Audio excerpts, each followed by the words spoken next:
So I live in Los Angeles.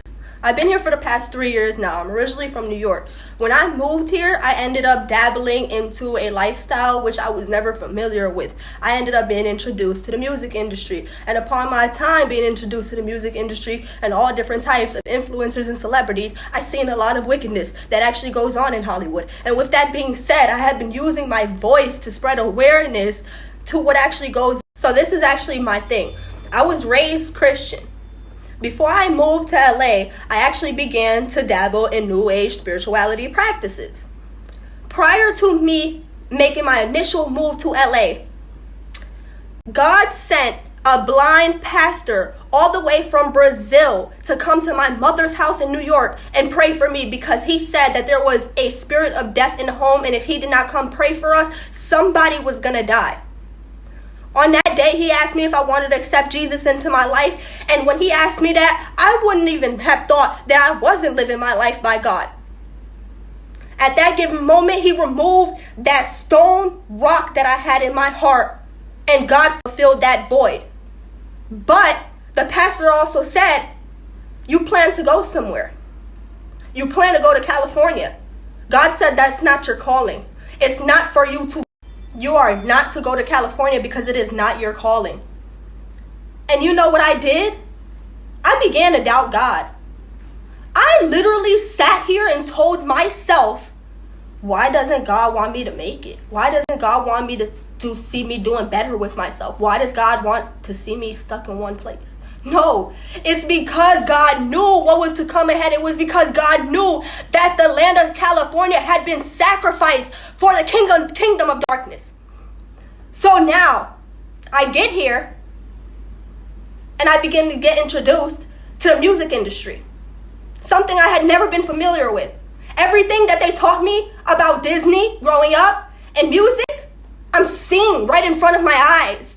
Nothing is a conspiracy anymore because I'm watching it.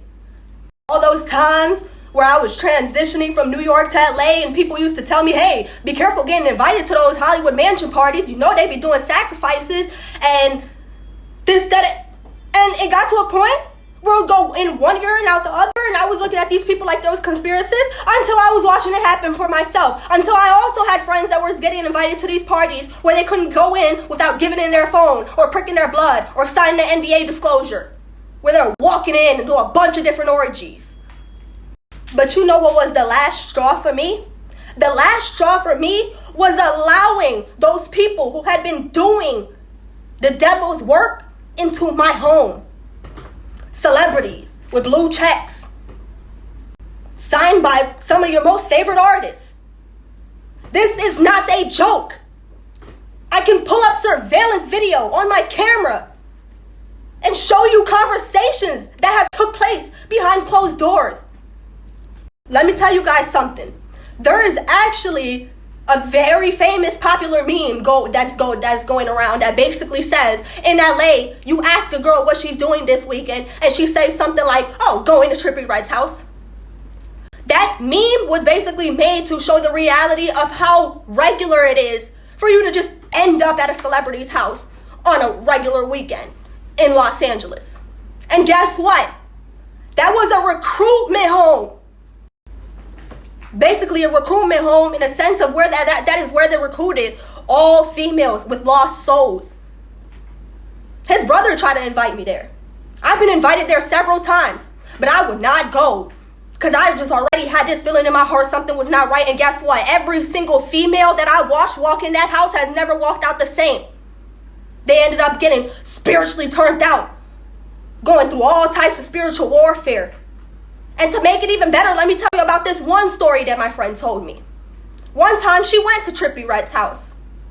She told me that the feeling that she had encountered while she was in there was something she wouldn't wish on anybody. It was something so demonic. She said that he goes to sleep with red candles lit and demonic chanting music playing at night, and that is the only way he can sleep. They were in this house doing drugs when she began having a bad. And she's the type of girl, she loves to go out. She loves to be around others. She loves to party. She's a social butterfly. But she told me after this experience that she would never go back to that house because she's never experienced something so demonic. And not only that, But for weeks after walking out of that house, she was spiritually affected. Whatever hundreds and thousands of different demonic entities that were living in that home, several of them had walked out with her. And that is a horrible feeling in itself. To walk in somewhere and not come out the same. This is not a joke. Do not sleep on the music that you're sitting there listening to and the celebrities that you're sitting there paying attention to, because the devil holds the key to the music industry. And it is very much wicked. I promise you, it is not something you want to step your foot in, because as fast as you do, you're going to be running back out, just like I did. And not only that, but take my situation as an example. That's why I specifically made that video recently and said, sometimes we put a lot of doubt in God instead of putting our faith in him. And when he tells us, no, we can't have something because it's for our betterment, we begin to doubt him like he doesn't really exist. Like he doesn't have our best interests at heart. But the entire time, he knew what was ahead of you. And he tried to spare you from that. The same way he tried to spare me. But I was too stubborn to listen. So at that point, I had to learn myself. Look where I am now. Again, God sent a blind pastor all the way from Brazil to my mother's house in New York to pray for us in 2019. And I decided to go against God and his word and what he told me. And I still came out here, although he told me specifically not to. So he sat back and watched me learn the hard way. Now we're in 2022. And here I am 3 years later, finally learning and turning my life over to Christ.